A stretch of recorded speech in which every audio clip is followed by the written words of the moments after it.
What is up guys, Mr. Who's a Boss here, and in this video we're going to be talking about what I want to see in the next new Samsung Galaxy Note 5.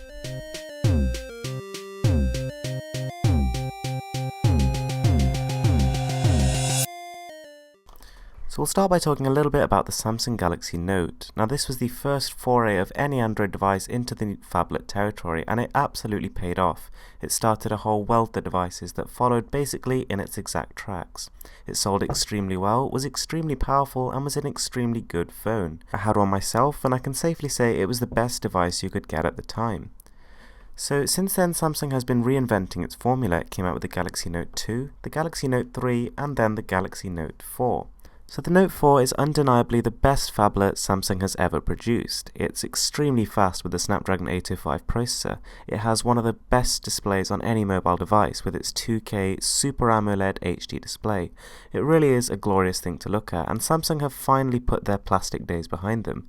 They've adopted a metal body with this thing and a leatherette finish on the back. It really is something to behold. So where is Samsung going next? Well, this year they're undeniably going to release the Samsung Galaxy Note 5. So this is what I want to see on the device. Number one, a 6-inch display. Now, as the sort of size of general smartphones is increasing, they're approaching 5.5 inches, as we've seen with the LG G3. To separate itself as an actual Note device, the screen needs to be significantly larger. A 6-inch display is a real behemoth, but to be honest, they could just shrink the bezels and actually retain that within the same sized frame. They could get rid of the sort of Samsung logo at the top and then just lose a little bit off the sides, and to be honest, it would look even more immersive. Secondly, they need to actually increase the brightness. These Samsung displays, they're good. I mean, they have great color saturation, they look very impressive, however, they're just not quite bright enough. If they ensure that the Note 5 has a brightness of 400 nits plus, then it'll be clearly visible even in broad daylight, and that's the barrier that we have yet to really cross with these smartphones. Now the stylus, I kind of wish it felt a little bit more like a pen. I mean, the real intention here and the sort of goal to strive for is to make something that feels like writing on paper.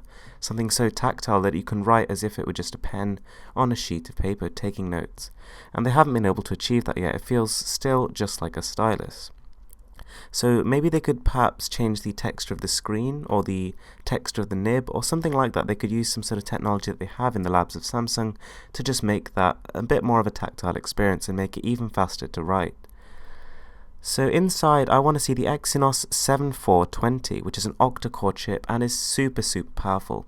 In fact, I'd go as far to say as it's the most powerful chip on the market at the minute. There is obviously the Snapdragon 810 available as well, however, numerous overheating issues have sort of prevented that from being the chip to go for. On top of that, the Galaxy S6 with the 7420 has benchmarked significantly higher than the 810, which is kind of surprising because, before this year, Samsung were well behind Qualcomm, but clearly things have turned around. On top of this, they could actually pile in 4GB of RAM. 4GB of RAM for a Note device is pretty manageable. I mean, this is meant to be the multitasking king. This is going to be the device which you're always multi-screening apps. You're taking full advantage of that large display and doing many things at once. 4GB of RAM is going to be more noticeable in this device than just about any other. So another thing which I think Samsung really could do, which is definitely not going to cost a lot, you see it in a lot of very cheap Chinese phones, is to offer dual SIM functionality. People who travel around lots of different countries, this is just going to be a real lifesaver.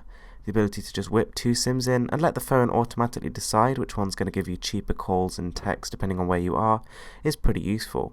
Clearly it's not going to benefit everyone, but it's a tiny cost to provide that functionality. Now what I actually think Samsung should do if they're going to give us a 6-inch display is to put a slight curve on the device. As you've seen with the LG's G Flex, that slight curve that it had actually made the device still manageable. It meant that it would actually curve naturally between your face, it would curve within your hand, and it just fits a little bit more naturally than something like Samsung's traditional flat brick-like appearances.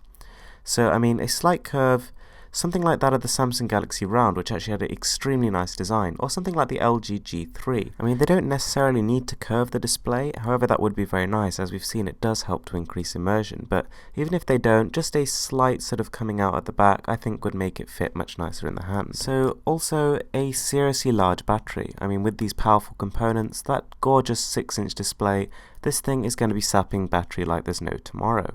Even though these components are getting more and more efficient, as you increase the power, you generally drive up consumption. So, I mean, if they just stick a whopping 4000 mAh battery in that, which they will be able to do on such a large device, that is going to give you 2+ days of battery, and is really going to cement the Note line's lead as the best phone for battery life. Last but not least, optical zoom. Now this is something which I've been really wanting to see on Android devices, but it just hasn't come yet. So the ability to zoom in maybe 2 times or 4 times, nothing major, without actually losing any picture quality. And this is just using the mirrored lenses. So you see this all the time on digital cameras, on DSLRs, and it's just waiting to come over to mobile platforms, but just hasn't yet. If Samsung make the jump, then other companies will surely follow. Even if this means the lens protrudes a little bit, it's not an issue at all.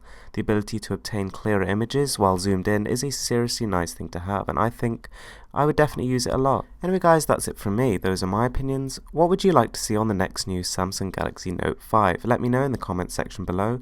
I will see you next time.